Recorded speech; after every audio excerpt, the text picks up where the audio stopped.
Multi speciality হাসপাতাল। মেঘবেলা লাইভে আপনার পছন্দের টিভি চ্যানেলস সম্পূর্ণ বিনামূল্যে, শুধুমাত্র মেঘবেলা ব্রডব্যান্ডের কানেকশনের সঙ্গে। মেঘবেলা ব্রডব্যান্ড, বাংলার ঘরে ঘরে। Shri Aurobindo institution, diagnostic solution and polyclinic. এবার 2024-এর লোকসভা নির্বাচনের প্রথম থেকে পঞ্চম দফার ভোট মোটের ওপর শান্তিতে কাটলেও ষষ্ঠ দফার ভোট থেকে দেখা যায় অল্প বিস্তর অশান্তির ঘটনা। আর অন্তিম দফা অর্থাৎ সপ্তম দফায় দেখা গেল এবার পশ্চিমবাংলায় মোট ভোট কেন্দ্র হল 17,470, যেখানে এর মধ্যে স্পর্শকাতর বুথের সংখ্যা 3,748টি। আর এই সবকটি বুথের জন্য মোতায়েন করা হয়েছে 967 কোম্পানি কেন্দ্রীয় বাহিনী এবং 33,292 জন রাজ্য পুলিশ। কিন্তু এরপরও 1 জুন বরানগরের উপনির্বাচনের শুরুতেই বুথের ভেতরে বচসায় জড়াতে দেখা গেল বিজেপি প্রার্থী সজল ঘোষকে।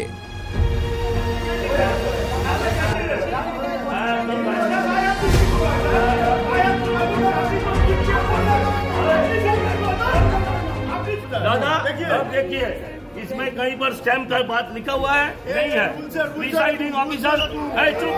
प्रिसाइडिंग ऑफिसर ना मैंने नीचे एला तक बंद है ना স্ট্যাম্পের কথা কোথাও লেখা নেই। ওরা স্ট্যাম্প ছাড়া ঢুকতে দেবে না। ওরা কোথাও স্ট্যাম্পের কথা তো লেখা থাকবে, সাইন সিগনেচার প্রিসাইডিং অফিসার মেনে নিচ্ছে। প্রিসাইডিং অফিসার মেনে নিচ্ছে। আপনি কি এজেন্ট? আপনি কি কিসের এজেন্ট? আপনি হঠাৎ কথা বলছেন কেন? আমার কাছে অথরাইজেশন আছে। সৌগত রায়ের এজেন্ট এখানে কি করছে? আপনি বিকটে থাকুন, আপনি কেস কে চালাতে বলছেন। দাদা আরেকদিকে বরানগরের উপনির্বাচনের সিপিআইএম প্রার্থী তন্ময় ভট্টাচার্য জড়িয়ে পড়েন বাগবিতণ্ডায়।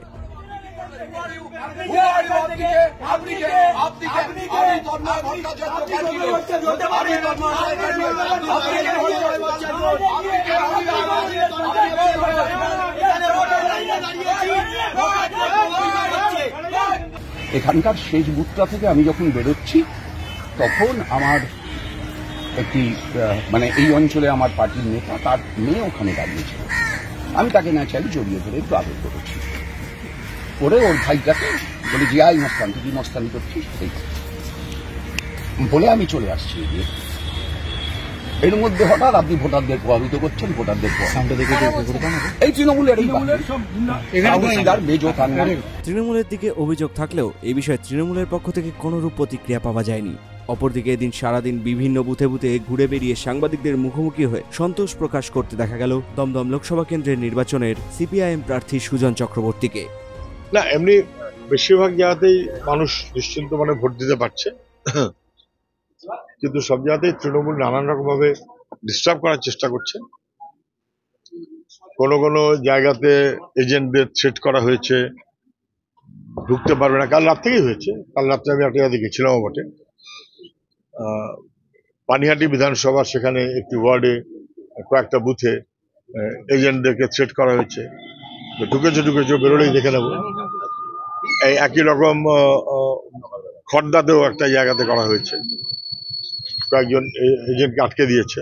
এই ক্ষেত্রেও তৃণমূলের পক্ষ থেকে কোনরূপ প্রতিক্রিয়া পাওয়া যায়নি। তবে এবার এই ভোটে দেখা গেল প্রায় প্রতিটি বুথেই নবীনদের প্রাধান্য বেশি। পাতুলিয়ায় মিলন বিদ্যাপীঠের ভোটদান কেন্দ্রে দেখা গেল কেন্দ্রীয় বাহিনী রীতিমতো ভোটদাতাদের পরিচয়পত্র দেখে বুথের ভেতর প্রবেশ করাচ্ছেন।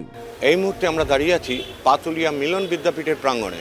এখানে মডেল পোলিং স্টেশনের যে এখানে আমরা দেখতে পাচ্ছি দৃশ্য, এখানে দেখতে পাচ্ছি যথেষ্টই সক্রিয় সেন্ট্রাল ফোর্স এবং সকলের পরিচয়পত্র দেখে তারপর সকলকে ভেতরে প্রবেশ করতে অনুমতি দিচ্ছেন এবং এটা যথেষ্টই ইতিবাচক ঘটনা যে ওনারা যেভাবে সক্রিয়ভাবে সব কিছু সুরক্ষা প্রদান করে চলেছেন।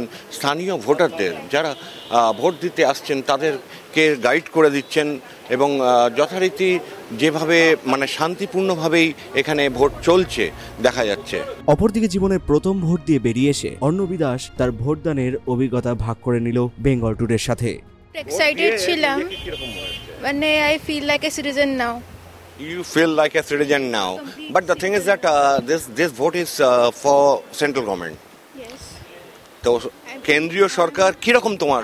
Feeling like a citizen of India who is capable of making her own decisions, like she can elect a ruler person who is able to govern the whole country.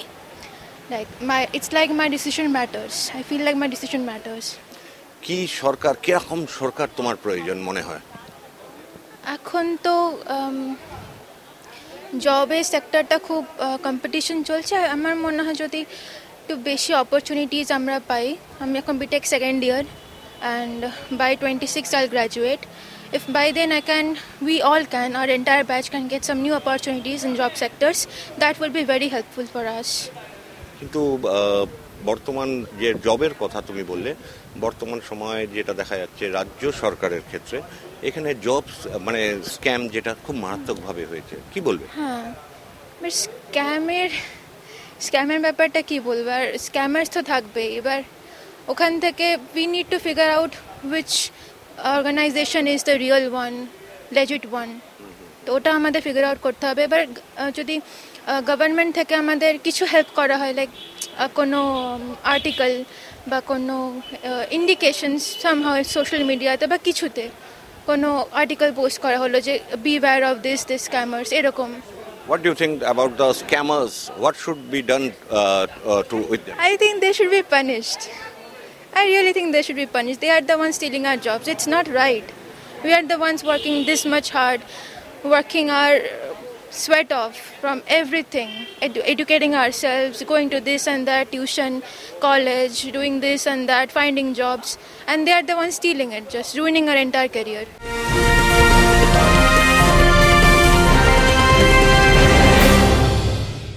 Sri Aurobindo Institution, an English medium co-educational school following the ICSE curriculum. From nursery to class 10, we promise a trained teacher for every student, playway method for kids, audio and video teaching methods, educational quizzes and competitions for academic enhancement, big playground for sports, discipline and moral development, music, dance, drawing and craft work, physical and cultural training. We offer affordable education for everyone. Convenient transportation facility available. Visit us at 54 Barrack Road, Barrackpur, near Thopi Ghat bus stop, Kolkata 700120. Contact us at 98366 20567 or 98048 89090. Barrackpore লালকুটিতে diagnostic solution and পলিক্লিনিকের সাথে শুরু করুন আপনার সর্বোত্তম স্বাস্থ্যের যাত্রা। ECG এবং ইএমজি থেকে শুরু করে অডিওলজিস্ট এবং স্পিচ ল্যাঙ্গুয়েজ প্যাথোলজিস্ট, এনসিভি পর্যন্ত এবং রক্ত পরীক্ষার সুবিধা নিয়ে এসেছে ডায়াগনস্টিক সলিউশন অ্যান্ড পলিক্লিনিক। অত্যাধুনিক সুবিধা, ডায়াগনস্টিক পরিষেবা, অর্থোপেডিক্স এবং সার্জারির বিশেষজ্ঞদের সাথে কনসাল্ট করে এক সঠিক চিকিৎসা পেতে হলে আপনাদের আসতেই হবে ডায়াগনস্টিক সলিউশন অ্যান্ড পলিক্লিনিকে। ঠিকানা 14/3/1 ঘোষপাড়া রোড, ব্যারাকপুর লালকুটি, 10 নম্বর রেলগেটের কাছেই, কলকাতা 7,120,000। ফোন নাম্বার 9101053272 এবং 8100671034। Diagnostic solution and polyclinic. আপনার স্বাস্থ্য আমাদের অঙ্গীকার। এদিন খড়দহের বন্দিপুর আইডিয়াল একাডেমিক স্কুলেও দেখা গেল কেন্দ্রীয় বাহিনীর সুরক্ষায় খুব শান্তিতে ভোট হতে। এখানেও দেখা গেল জীবনে প্রথম নিজের ভোট নিজের পছন্দের প্রার্থীকে দিয়ে বুথ থেকে বেরিয়ে সৌমিলি দাস জানালেন তার অভিজ্ঞতা। এই মুহূর্তে আমি দাঁড়িয়ে আছি বন্দিপুর অর্থাৎ খড়দহ কেন্দ্রের মধ্যে বন্দিপুর এবং বন্দিপুর আইডিয়াল একাডেমি স্কুলের প্রাঙ্গণে। আমার পাশেই দেখতে পাচ্ছেন আপনারা যে এবারই প্রথম তাদের ভোটাধিকার প্রয়োগ করলেন এবং সেই প্রয়োগ করার পর তারা কতটা গর্বিত সেটা একটু জেনে নেব ওনাদের কাছ থেকে। কারণ ভারতের এই যে পর্ব উৎসব যাকে বলা হয় ভোট উৎসব, সেই ভোট উৎসবে নিজেকে সামিল করতে পেরে তারা কতটা গর্বিত বা আনন্দিত। তোমার নামটা বলো আগে। সৌমিলি দাস। হ্যাঁ, সৌমিলি দাস। সৌমিলি, তুমি এবার প্রথম ভোট দিলে, অর্থাৎ 18 বছর। হ্যাঁ হ্যাঁ হ্যাঁ। কি মনে হচ্ছে, কেমন লাগছে? ভালো লাগছে দিয়ে প্রথম একটা অধ্যায়, প্রথম এক্সপিরিয়েন্স, ভালো লাগছে আরো আর কি। কিরকম সরকার চাইছে? এটা তো কেন্দ্রের সরকার, এর জন্য যে পুরো দেশটাকে দেখুক, ভালো রাখুক আর খারাপ জিনিসগুলোকে করুক, এত ফাইট বাগেরা হচ্ছে এগুলোকে যাতে দেখুক, সব ভালো রাখুক, আর কিছুই চাই না। কি বার্তা দেবে যারা তোমার মতন এই ছোট ছোট বাচ্চারা যারা এবার প্রথম ভোট দিল, তাদের উদ্দেশ্যে কিছু বার্তা দিতে চাও? জেনে শুনে ভোট দিন, দেখে ভোট দিন, বাস, আর কিছুই বলবো না ওদের জন্য। কারোর প্ররোচনায় পা না দিয়ে, হ্যাঁ, কারোর যেটা নিজেকে ঠিক লাগে সেটাই দিলেই ভালো হয়। এদিন বেলার দিকে আর 10 জন সহনাগরিকের সাথে ভোটের লাইনে দাঁড়িয়েছিলেন পর্ণব ব্যানার্জি ভোট দেওয়ার জন্য। বেশ খোশ মেজাজি বেঙ্গল টুডের সাথে কথোপকথন চালিয়ে গেলেন তিনি। বন্দিপুর আইডিয়াল একাডেমি স্কুলের প্রাঙ্গণে আমরা এসেছি এবং লাইনে দাঁড়িয়ে রয়েছে আমাদেরই সকলের পরিচিত পর্ণব গীতিকার, গান গায়ক এবং সবার পরিচিত। কি এরকম মনে হচ্ছে এখানে যে ভোটের যে সিস্টেমটা, কি মনে হচ্ছে? খুবই ভালো। সবসময় আমাদের পশ্চিমবাংলায় ভোটের সিস্টেম অলওয়েজ ভালো, এখানেও ভালো। এখানে ছোটোবেলা থেকে ভোট দিই আমি, যদিও এখানে থাকি না, আমি থাকি মধ্যপাড়ায়, কিন্তু আমি এই একটা দিনই আসা হয়, তো সেখানে দেখছি খুব ভালো পরিবেশ, খুব ভালো লাগছে। কি বলবেন মানে এই যে সার্বিক যে সিচুয়েশন, এটা কেন্দ্রের সরকারের জন্য ভোট, কেমন সরকার প্রয়োজন আমাদের? আমাদের ধর্মনিরপেক্ষ সরকার প্রয়োজন, যে কোনো পক্ষপাত দুষ্ট হবে না এবং মানুষের সব দিক থেকে সেফটি এবং নারীদের সুরক্ষা, নারীদের নিরাপত্তা, এবং সেই দিক থেকে ভাবতে গেলে বেকারত্ব যাতে না থাকে, সব দিক থেকে যাতে একটা সুন্দর সরকার হয়। এবং যেটা সব থেকে বেশি দরকার সেটা হচ্ছে ধর্মনিরপেক্ষ একটা সরকার দরকার বলে আমার মনে হয়।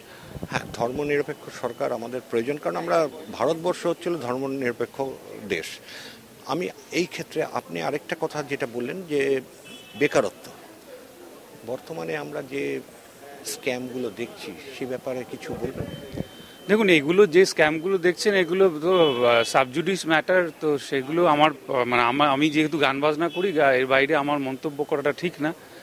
তো সেখানে দাঁড়িয়ে আমার মনে হয় যে কেন্দ্রীয় সরকারের যে যাই আমি দেখতে পাচ্ছি টিভিতে, তা দেখছি, চ্যানেলে যা দেখছি, বিভিন্নভাবে এই যে কেন্দ্রীয় এজেন্সিগুলোকে বিভিন্ন দলের বিরুদ্ধে মানে এক খুব খারাপ ভাষায় বলতে গেলে লেলিয়ে দেওয়া, তো এটা আমাদের পক্ষে যারা সংস্কৃতি জগতের কর্মী এবং বাংলায়, বিশেষ করে বাংলায়, আমি কালকে আমার ফেসবুক পোস্টে আমি লিখেছি যে বাংলার জয় হোক।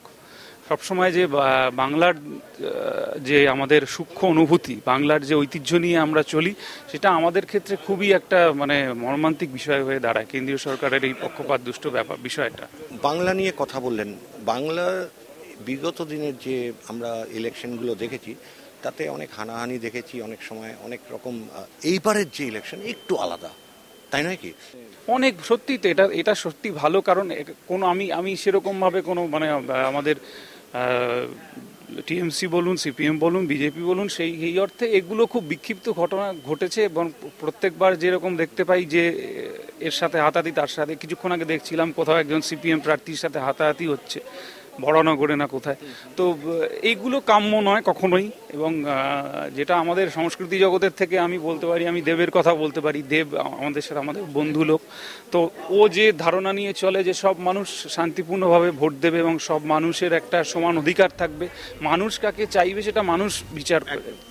বেশ কিছুক্ষণ কথা বলার পর তার কথা শেষের পূর্বে তার নিজের গলায় গেয়ে উঠলেন আমাদের এই সোনার বাংলার গান। আমি বাংলায় গান গাই, আমি বাংলার গান গাই, আমি কে চিরদিন এই বাংলায় খুঁজে পাই। আমি বাংলায় দেখি স্বপ্ন, বাংলায় বাঁধি সুর, আমি এই বাংলার মায়া ভরা পথে হেঁটেছি এতটা দূর।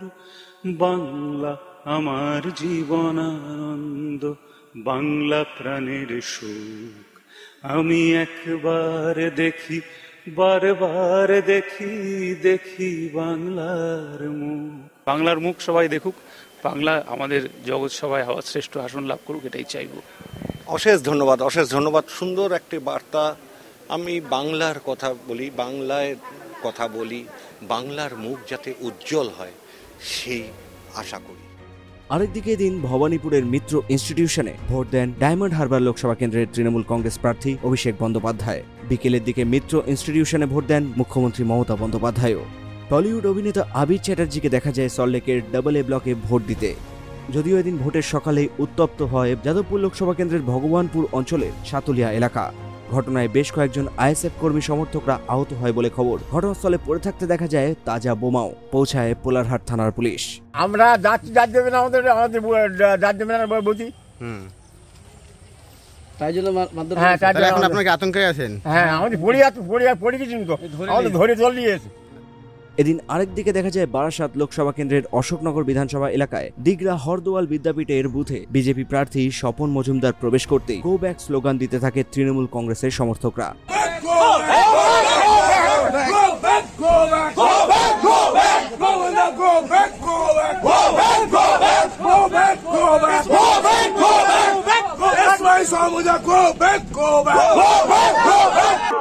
আমরা বিজেপি আগাও ও মাদক পাচারকারী স্বপন মজুমদার, আমরা ওরে এখান থেকে চলে যেতে বলছি। এরপরে আমাদের ছেলেপিলেরা ঝামেলা করতে পারে, ওকে দেখলে এখনই চাই।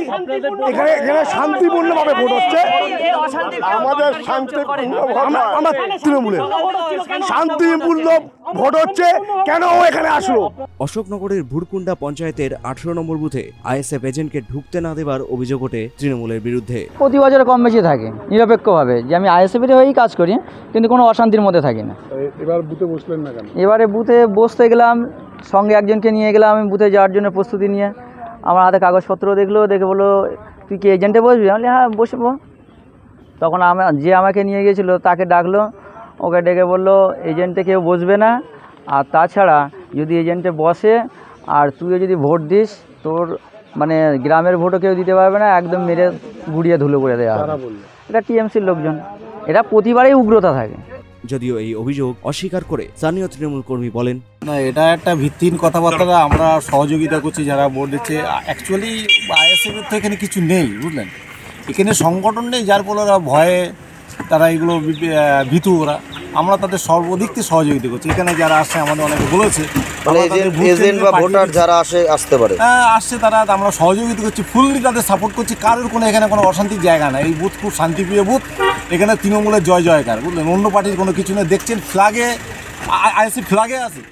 ভোটদান পর্ব শুরুর দিকে একটু ছোটখাটো ঘটনা ঘটলেও এদিন যত বেলা বেড়েছে দেখা গেল ততই বেশ শান্তিতেই নিজের ভোট নিজেরাই দিলেন এলাকার ভোটাররা। এক কথায় বলা যেতেই পারে সব ভালো যার শেষ ভালো। ভিডিও জার্নালিস্ট অশোক সেনের সাথে সুব্রত রায় ও অরিন্দম রায় চৌধুরীর রিপোর্ট, নিউজ বেঙ্গল টুডে। উত্তর 24 পরগনা ও তার আশপাশের এলাকার মানুষের সেবায় ক্যাথ ল্যাবের মতো অত্যাধুনিক সুবিধা নিয়ে পরিষেবায় ব্রতী সারদা মাল্টি স্পেশালিটি হাসপাতাল। একই ছাদের তলায় মানুষ সাধারণ চিকিৎসা থেকে শুরু করে 24 ঘন্টা cath lab, MRI, CT scan, এনআইসিইউর মতো সুবিধা এবার থেকে পেয়ে যাবেন সারদা মাল্টি স্পেশালিটি হাসপাতালে। প্রয়োজনে যোগাযোগ করুন 033-2592-0730, 2593-0730, 2593-3562 ও 9331275635 নম্বরে। আমাদের ঠিকানা Royal Park, Kalyani Expressway, Barrackpore, Kolkata 7,01,21। Sarada multi speciality হাসপাতাল, পরিষেবাই হোক আমাদের মূল লক্ষ্য।